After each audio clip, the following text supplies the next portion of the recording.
Therapy Chat Podcast, episode 248. This is the Therapy Chat Podcast with Laura Reagan, LCSW-C. The information shared in this podcast is not a substitute for seeking help from a licensed mental health professional. And now, here's your host, Laura Reagan, LCSW-C.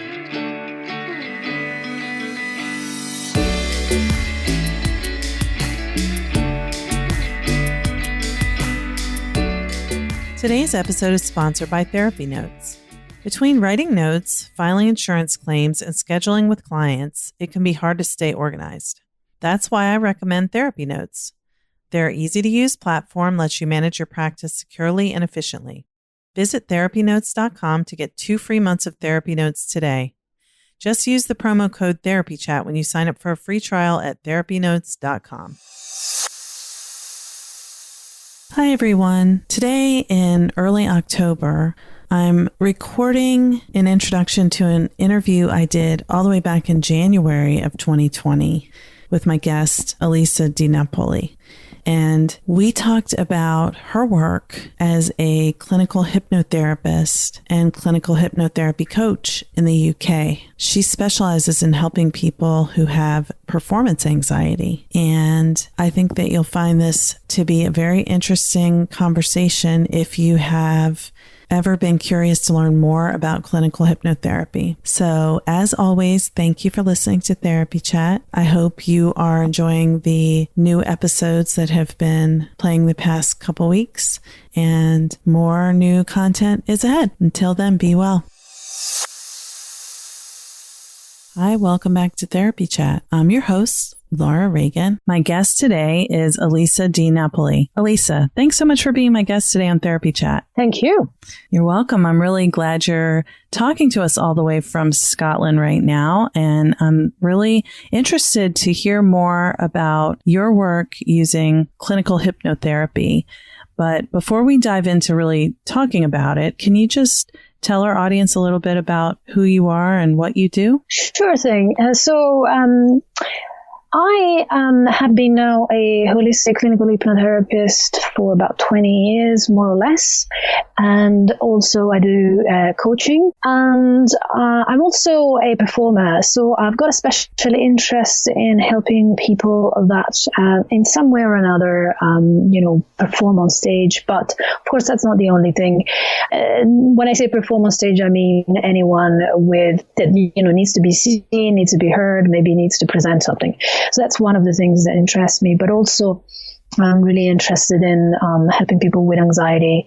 And I guess my specialty is, I come from the point of view of my training had some neuro-linguistic programming. Also, I like to include coaching in my hypnotherapy and hypnotherapy in my coaching. So that's something that I feel works quite well. And yeah, so as I said, I'm also a performer. I do, singing and composing and drumming and basically anything to do with music, because I feel it's on the other side. It's my other passion with psychology, So what else?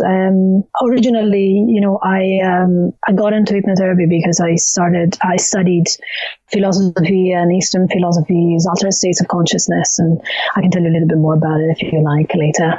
But yeah, that's pretty much it. And apart from that, I am also an author. I've written a book about helping people with performance anxiety become more confident.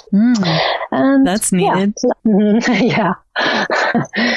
Absolutely. I mean, there's a lot of, it doesn't matter whether you are an actual public speaker or just need to go for an interview to get a better job.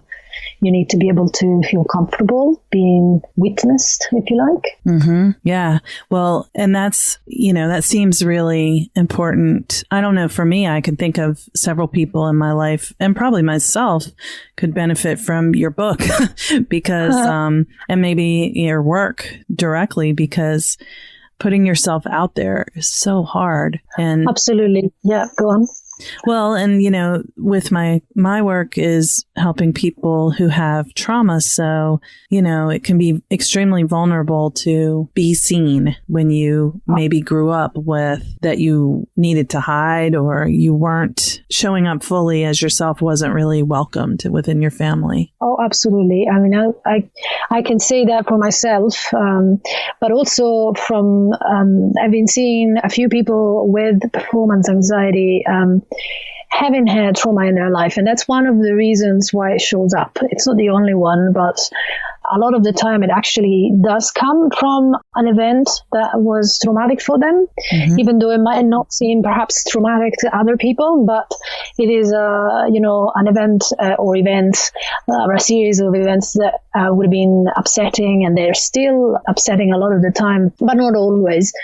Still remember what it was, but think that ludicrous that it might be still influencing their life at the present moment. But usually when we do hypnosis, we find out that it is quite a lot still influencing their behavior. Yeah, that's interesting. And, this might sound so cliche, but there's two things I think of when I think of hypnosis. One is obviously like the magician, who hypnotizes someone in the audience and you don't know if it's real or not. Right. That you see on films or on TV. But the other is, as a trauma therapist, sometimes people will say, I need to be hypnotized so I can remember my traumas because, I don't remember it and I want to be hypnotized so that I can remember, which, I'm always like, well, I don't know. I don't know. Is that really... I don't know, that those things sort of throw me off, but I recognize that there's an important role for clinical hypnotherapy, but I don't really understand exactly where it fits. So can you talk about that a bit? Just like, what does the clinical hypnotherapy that you do, how does that look and how does that help? Okay. So first of all, I want to just address the first thing you talked about, which was about stage hypnotism. There's a big misunderstanding that can arise when the only thing people know about hypnosis is stage hypnosis, because stage hypnosis is a show, and it's actually, it's giving the wrong idea about what hypnosis is, because it's putting all the power of hypnosis into the hands of the stage hypnotist. But actually, the reality is that the power is actually in the hands of the subject. And if you have ever noticed, stage hypnotists always do exercises before they invite anyone on stage, because they need to know who is going to be susceptible, who wants to be hypnotized so badly that is going to be collaborating. Because if somebody doesn't want to be hypnotized, well, there is no way that they can be. But the reality is that what hypnotism actually is a very, very natural phenomenon that happens every single day. When you go to bed, when you're falling asleep and you've got fleeting images in your mind and you're kind of aware of the sounds outside, but you don't really care anymore, and you start having sensations, perhaps previous dreams or things that happened during the day. Basically, you're in an hypnotic state. It's just that it's natural and nobody has induced it particularly, and you're not really doing anything specific with it. You're just kind of letting it happen. So that's the hypnotic state. And so all hypnosis really is self-hypnosis. When you use it positively, that's where the power comes from. So to answer the second question, which was about talking about how clients sometimes say, well, I want to know whether where my trauma, what happened in the past, and maybe hypnosis will help. Well, it's a bit tricky because memory, as you know, is not precise. It's always colored by emotions. So, of course, hypnosis couldn't be used in a court of law to prove that, the person might have been abused by a family member or somebody else.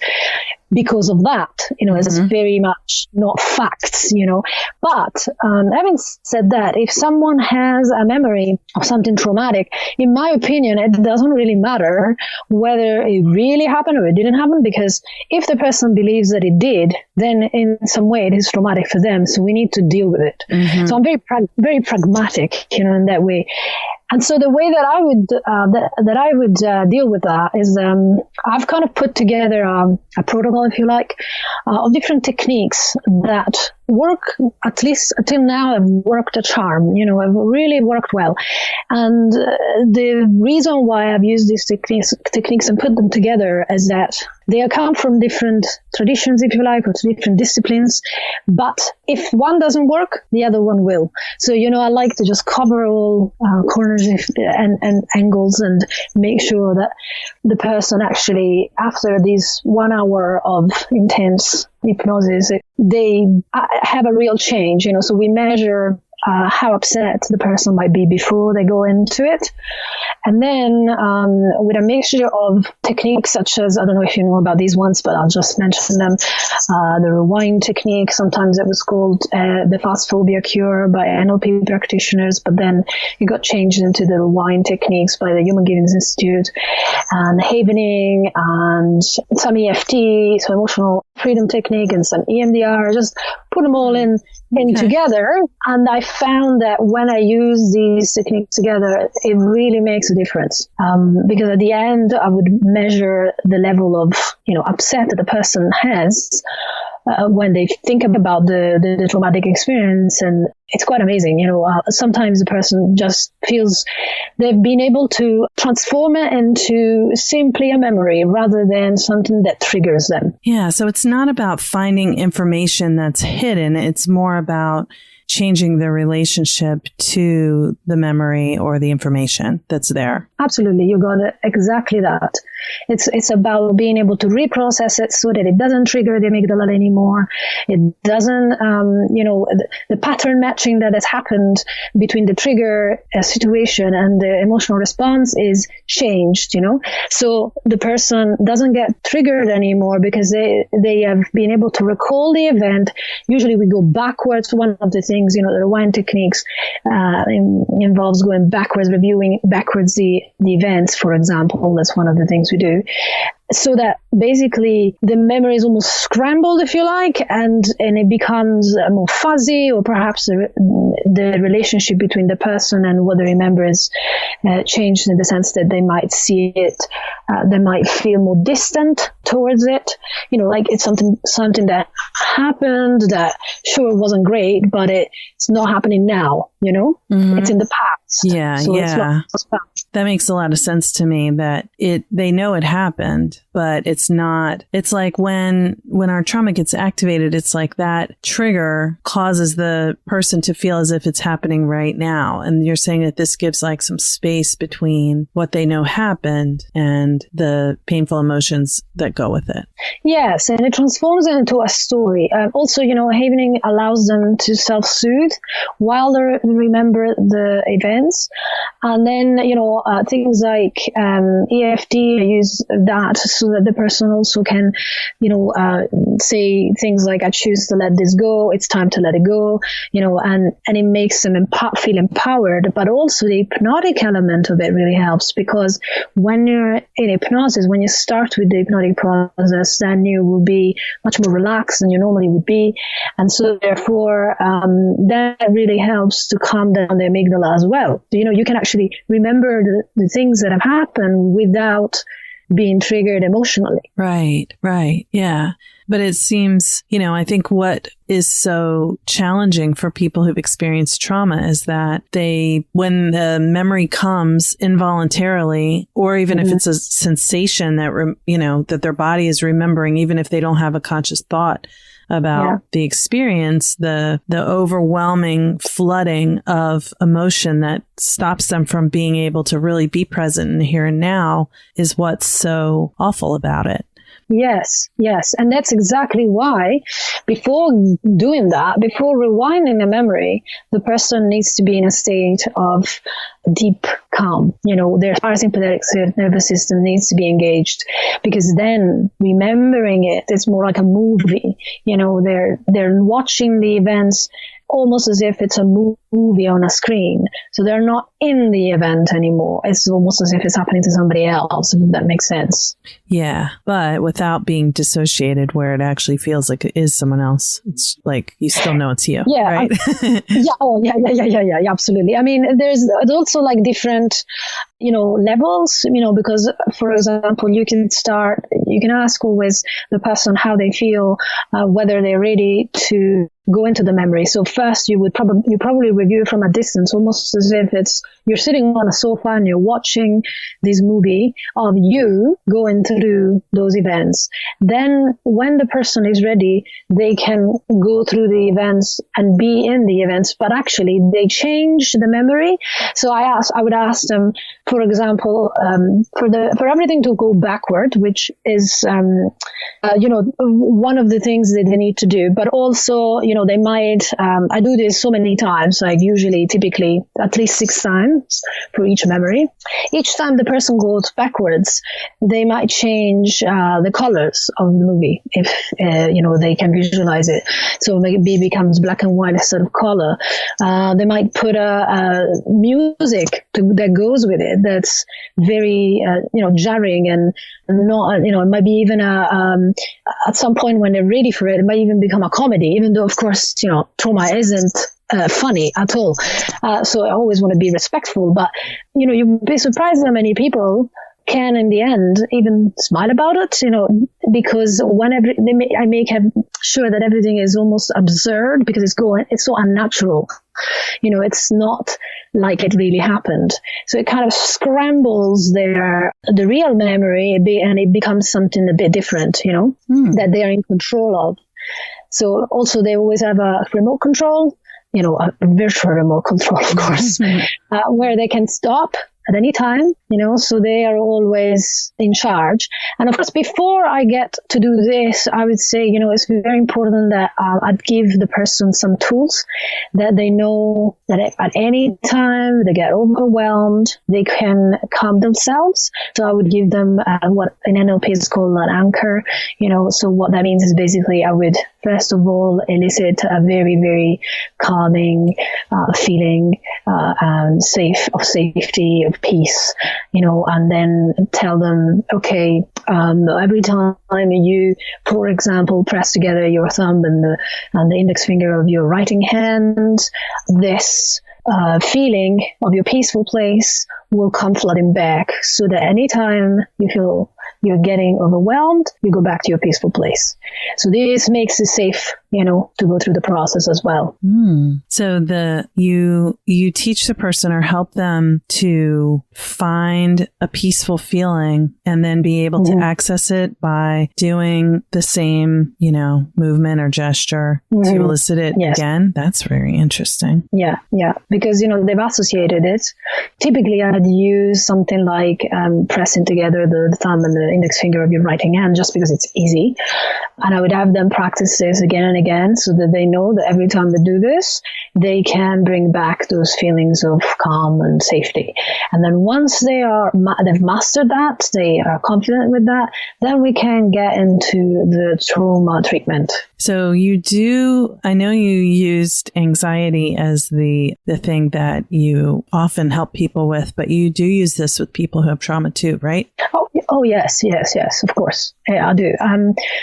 I see people with all kinds of troubles, and I don't, even though I specialize in anxiety, just because loads of people have anxiety and they've come to see me for it, so I've become, I've got a lot of experience in that. But then, there's all kinds of problems that people come to see me for. And really, for me, it's important to know every time what's going to help them. So, if there is trauma of some kind, we need to work on it. I'm not going to let it go past me. It's important because if we don't look at it, then it's going to affect the therapy. It's not going to be as effective, So I try, of course, if there's things I can't work with, I will refer the person to somebody else. But I am interested basically in what's most important to me is in tailoring the therapy to the individual and finding out exactly what's going to work for them, what technique is going to work for them. It's very cool. So who is a good candidate for clinical hypnosis?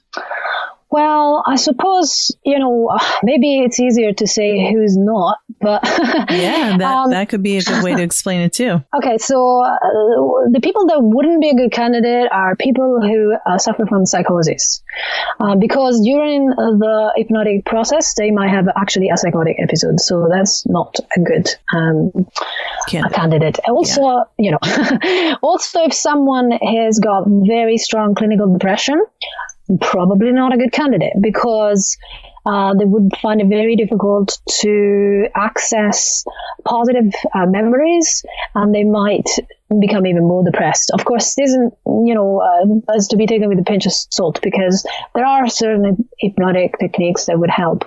But it would take a very skilled hypnotherapist, someone with a lot of experience. So I shy away from treating people with depression, not because hypnotherapy isn't good for it, but you really need to know what you're doing. And, so that would be the case. And also, I couldn't treat someone who cannot hold concentration. So some people with ADHD, for example, I couldn't help really. If you can't concentrate, it's not going to work. Or if you have, any kind of disability that makes it impossible for you to hold their attention, such as, for example, Alzheimer's, I couldn't really, I wouldn't think hypnotherapy would be good for that kind of person. And also young, very, very young children. So, from the age of 5 is fine, I guess it wouldn't really work for the same reason that I've just mentioned with really young children, because they haven't got power of concentration, if you like, developed enough. Yeah.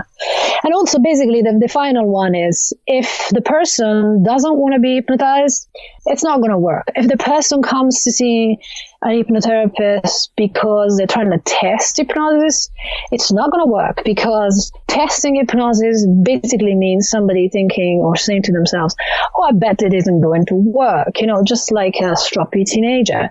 And that in itself is a suggestion. That is a suggestion. And their mind is going to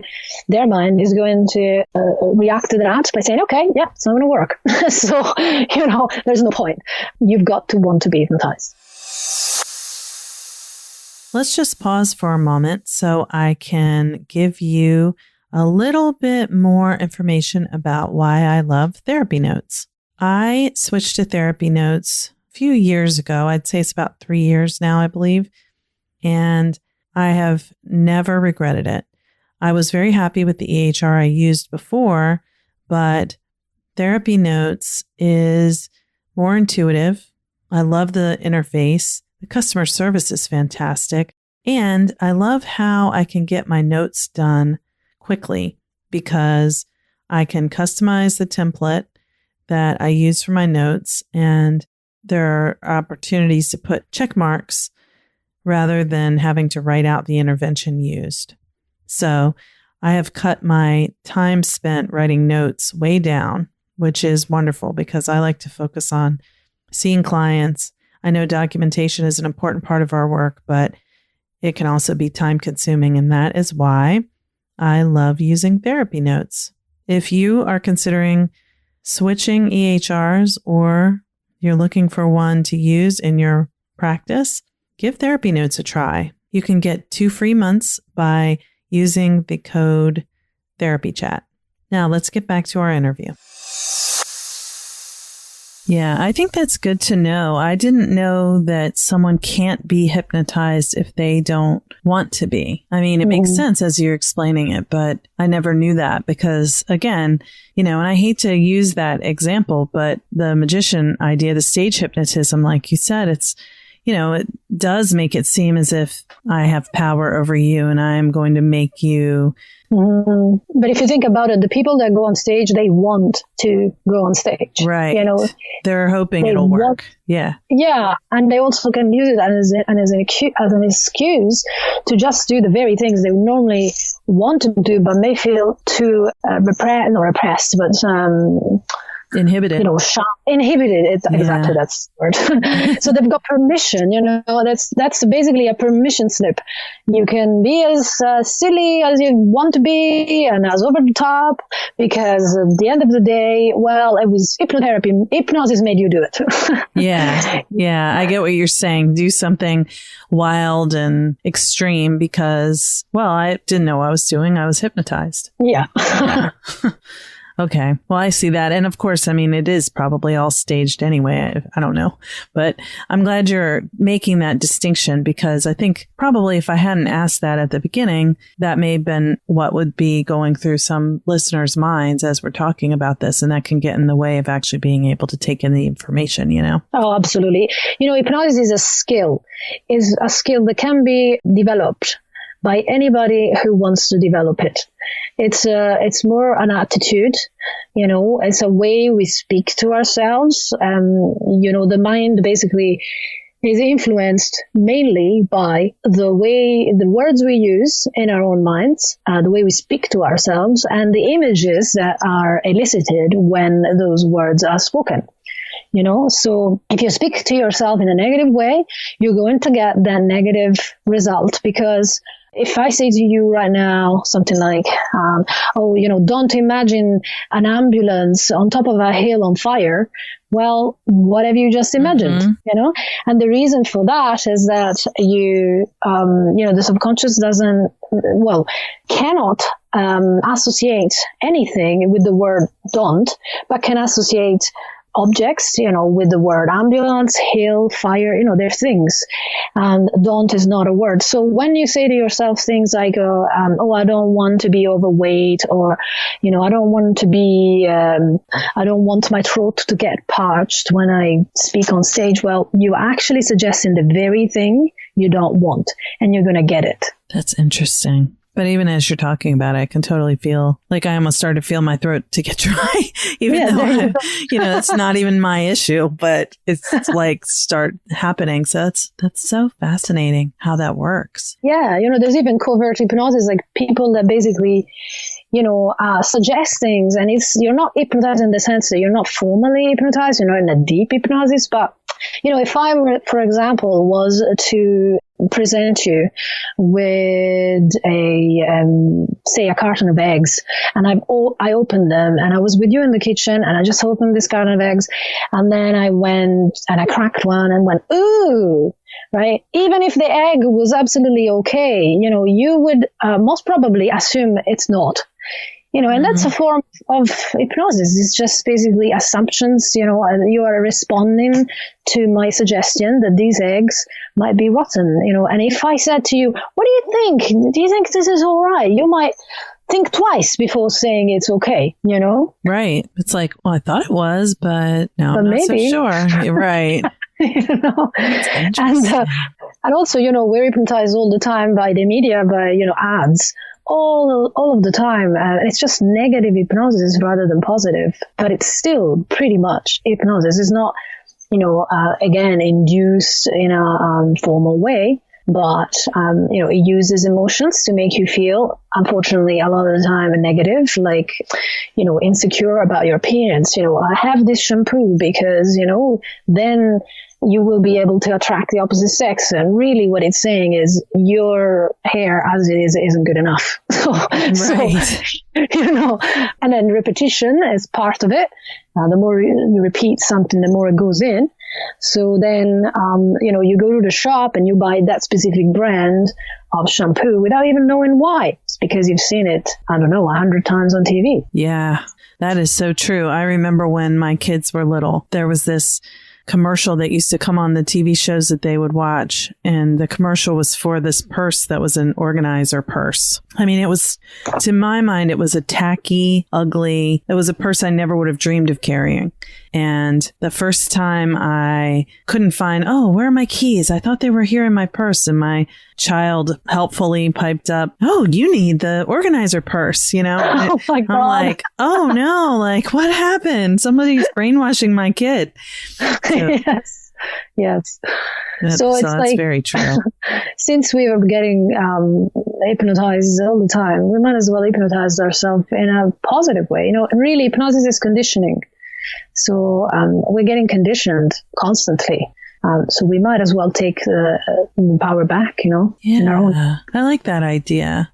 And I'm getting curious while we're talking too. I'm thinking, does your music side of you, your musical side, work with your hypnosis at all? Because I know, like, for example, you said you're a drummer, and I'm just thinking about how hypnotic drumming can be if you're just drumming like on bongos or something like that, and it can become very kind of, you can go into like a trance state. Oh, yes. And, when you're in flow, basically is when your subconscious is taking over and you're not thinking about what you're doing anymore. And that especially is true with drumming. In fact, if you start thinking about anything in drumming, unless you're a virtuoso that has been doing it for, 30 years, you will interrupt that flow and you will drum much worse, and for any musician out there, that's what's happening when you're getting anxious on stage or even off stage. If you start thinking, oh, maybe I'm not good enough, oh, maybe, that wasn't quite perfect, oh, damn, I made a mistake.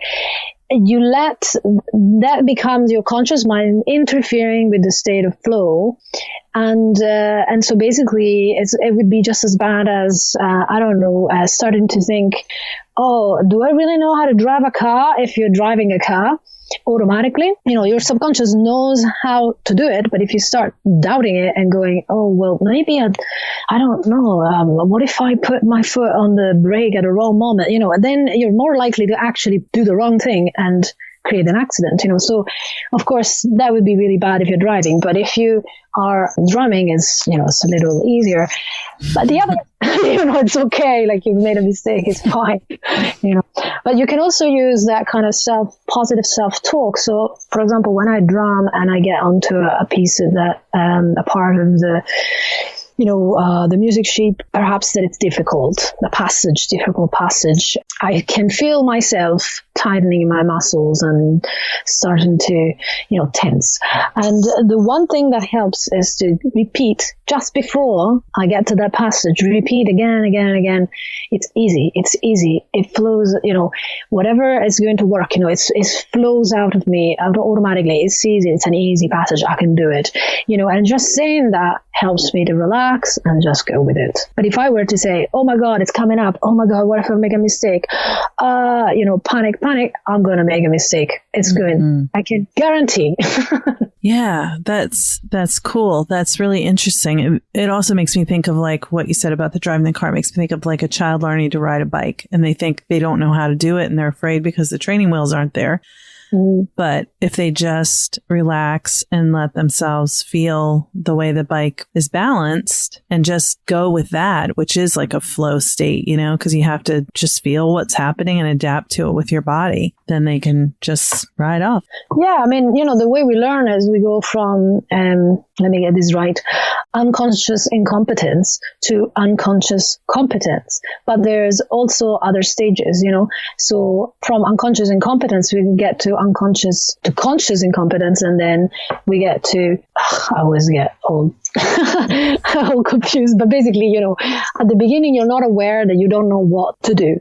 And then you're aware that you don't know much about what to do, but you're learning.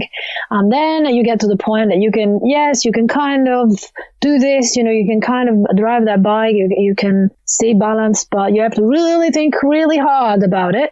And then eventually it becomes unconscious and you just don't have to think about it. Your body does it for you. That makes sense. Yeah. Like unconscious competence. Yeah, exactly. I guess. I don't know exactly if that's what it was, but that makes sense. Yeah. You got it right. Yeah, that's exactly it. Yeah. Wow. So I guess the last thing I want to ask you before we run out of time in our conversation is about when talking about the music and the flow state and the drumming made me think about like the audio. I've listened to obviously like guided meditations and things that help you fall asleep. And, I'm wondering, is that part of what you do? Do you include like auditory stimuli in your hypnosis that helps people get into that state of trance, if that's what you call it? Okay, so you mean like a background music, that kind of thing? Yeah, or like something in the ears that is making like Like I'm thinking of like binaural beats and things like that.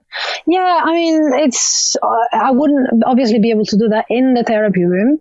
But when I've made recordings, sometimes I've included that, a specific frequency, or I have experimented with sound like white noise, but I always try to do it very subtly because, there's one thing I can't stand when I listen to hypnotic recordings and guided meditations, which is basically the same thing. And it's, dolphin sounds and new age, I can't stand it. It's just too much for me, So I try to make it subtle and neutral so that anyone listening doesn't get put off, because it can have the opposite effect, So it's nice to have something there, so it's not pure silence, but perhaps not. If you start making music, it can get distracting.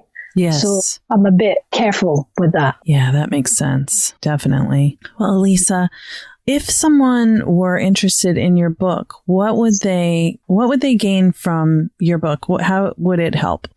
Well, so my book is not just for people with performance anxiety. It's for people with anxiety in general, because, of course, it is focused on performance anxiety, but the first few chapters are really about anxiety, what it is, and what's going on when you are anxious, and how to overcome it and how to reduce it. And of course, you can't never overcome it completely 100%, because anxiety is pretty normal, but it's when it becomes too much that we want to reduce it a little bit. So they would definitely get an understanding of what how anxiety operates.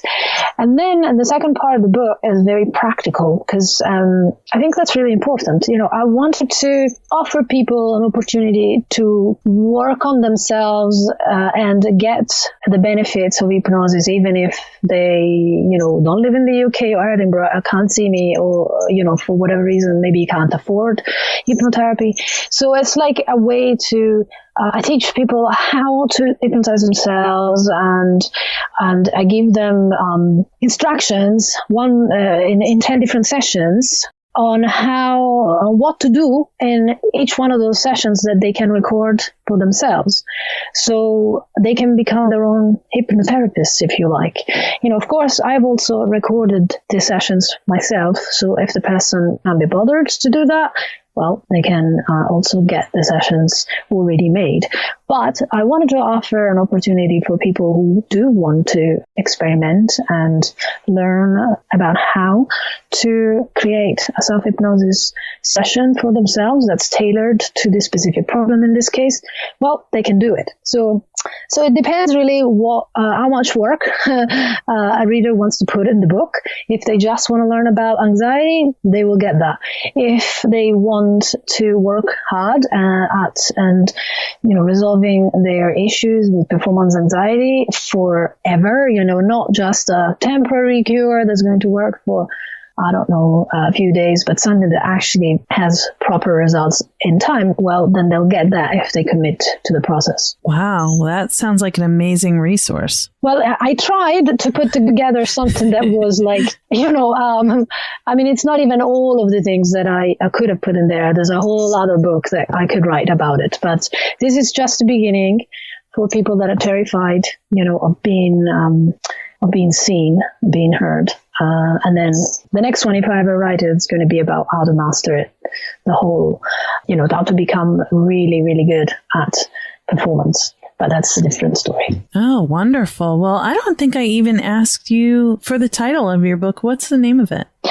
So the title is Dare to be Seen, from stage fright to stage presence. And then the subtitle is, see if I remember it well, 10 easy steps to overcome, not to turn your performance anxiety into authentic power with transformational hypnotherapy. Wow, that sounds wonderful. Well, you were saying that you have a gift for our listeners. Is that right? Yes. I thought I'd give your listeners the book for free, the ebook, so they can just grab it at tinyurl.com/dare to be seen. So that's tinyurl.com there to be seen, and they'll find everything there. They'll be able to download the book. Thank you. That's wonderful. And I will put that link in our show notes so that people can get that. I'm going to get it. I can't wait. And so thank you very much for that in advance from me. And well, let me know what you think. Yes, I will. And where can people, if they wanted to work with you or wanted to find out more about what you're doing, where can they find you? What's the best way? Well, then the best way would be to go to hypnotichealing.co.uk. That's my website. It's hypnotichealing.co.uk. So all the information is there in terms of my hypnotherapy. Yeah, I also have another site for my music, but that's a different story. Do you want to share that? Sure. If you want to listen to my music, it's the name is elisavulpes.com, and so that's ELYSSA. Elisa Vulpes is VULPES. That's just my mom's surname, so that's why I use that .com. And I'll put a link to that too. Oh, all right, thank you. And that's not .co.uk, it's .com. No, that's .com. Yeah, got it. Elisa, thank you so much for being my guest on Therapy Chat today. I really enjoyed learning more about how you practice and even the concept of self-hypnosis is very fascinating to me. Yeah, it's been a great chat. Thank you. I really enjoyed it. Today's episode is sponsored by Therapy Notes. There are many ways to keep your practice organized, but Therapy Notes is the best. Their easy-to-use, secure platform lets you not only do your billing, scheduling, and progress notes, but also create a client portal to share documents and request signatures. Plus, they offer amazing unlimited phone support, so when you have a question, you can get help fast. To get started with the practice management software trusted by over 60,000 professionals, go to therapynotes.com and start a free trial today. If you enter promo code TherapyChat, they will give you 2 months to try it out for free. Thank you for listening to Therapy Chat with your host, Laura Reagan, LCSW-C. For more information, please visit therapychatpodcast.com.